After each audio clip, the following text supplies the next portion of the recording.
rebirth, Ace of Swords, and Eight of Wands. So there is a life-changing decision, something that will end and a new beginning has to happen. So some big thing has to come to an end and a new beginning has to happen. That thing will finally move. If the energy was stuck, if things were not moving, that thing will finally move. A decision will be made. With the Ace of Swords, it's a card of clarity, it's a card of making decisions, understanding things, and understanding things from a deeper perspective, from all sorts of all sides, from all perspectives. You are going to understand things and you will finally move in that direction, the decision that you have taken. So again, I'm getting, if there was something in your life that was keeping you stuck, it will move, it will shift.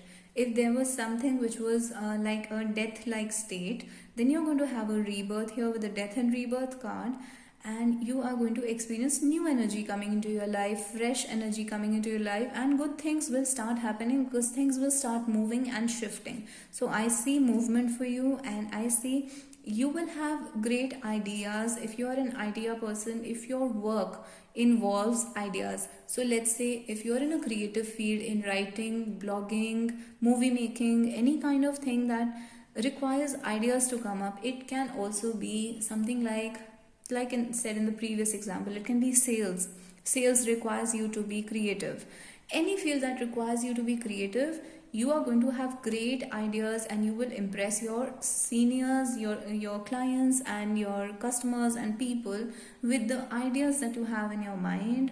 So share your ideas, talk to other people about your ideas, about the projects that might be coming to your mind, and you'll receive great support in that. So do talk about it, do write about it, do write about your ideas and share your ideas with people. They'll be appreciated and something good might come out of it. Let's say a business might come out of it. So this transit will give you a forward moving energy.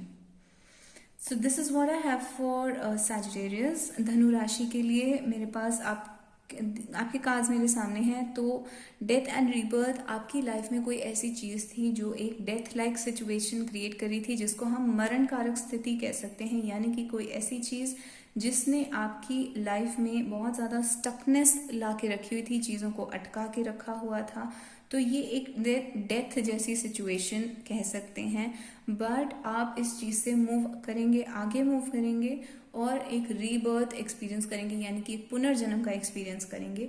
तो चीज़ें आपकी life में move होनी शुरू होंगी इस transit के अंदर और आप डिसीजंस ले पाएंगे। अगर आप डिसीजन नहीं ले पा रहे थे, डिसाइड नहीं कर पाते कि आगे बढ़ा कैसे जाए, आगे कैसे क्या डायरेक्शन है, तो आप डिसीजन ले पाएंगे। आपको समझ में आएगा कि कहाँ जाना है। आपके आइडियाज़ को बहुत अप्रिशिएट करा जाएगा। तो बेसिकली अगर आपका काम ऐसा है जहाँ पर आपकी सोच के बेसिस पर आप अपना काम करते हैं, फॉर एग्जाम्पल आप एक राइटर हैं या आर्टिस्ट हैं या मूवीज बनाते हैं, या आप सेल्स की फील्ड में, सेल्स में भी आपको अपने आइडियाज़ को क्रिएटिवली रचनात्मक तरीके से इस्तेमाल करना होता है। तो जिस भी फील्ड में आपको अपने ब्रेन का यूज़ करना होता है, उसमें आप बहुत प्रोग्रेस करेंगे। अपने ब्रेन से क्रिएटेड चीज़ों की वजह से आप अपने करियर में आगे जाएंगे, प्रोग्रेस करेंगे, और ये सब आपके ही अपनी ब्रेन पावर की वजह से होगा।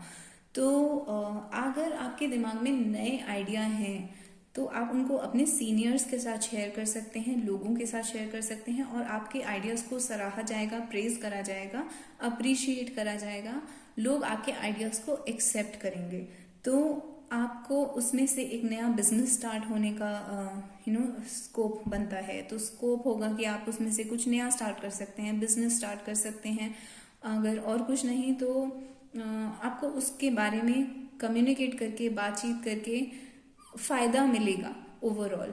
तो आपको अपने थॉट्स के बारे में बात करनी है, स्पेशली अपने सीनियर्स से, अपने कोवर्कर्स के साथ, या जिनसे भी आप काम करते हैं जिनके साथ, वहाँ पे आपने अपने थॉट्स को वर्ड्स में, अपने विचारों को वर्ड्स में प्रेजेंट करना है लोगों के सामने, और उस चीज़ से आपको बहुत बेनिफिट मिलेगा। आपकी लाइफ की स्टक एनर्जी दूर होगी जितना आप अपने थॉट्स को एक्सपीरियंस करेंगे। तो मुझे ऐसा लग रहा है कि कुछ लोगों के लिए यहाँ पर डेफिनेटली नई चीज़ स्टार्ट होगी। जैसे कि बहुत स्ट्रांगली ऐसा फील हो रहा है कि एक बिजनेस आइडिया आपके दिमाग में आएगा, या फिर आप अपने किसी विचार के बारे में लिखेंगे और वो चीज़ पॉपुलर होगी, तो वो चीज़ लोगों में एक्सेप्ट होगी, उस चीज़ से आपको सक्सेस मिलेगा। तो यहाँ पर ये है मेरे पास धनु राशि के लिए, सैजिटेरियस के लिए।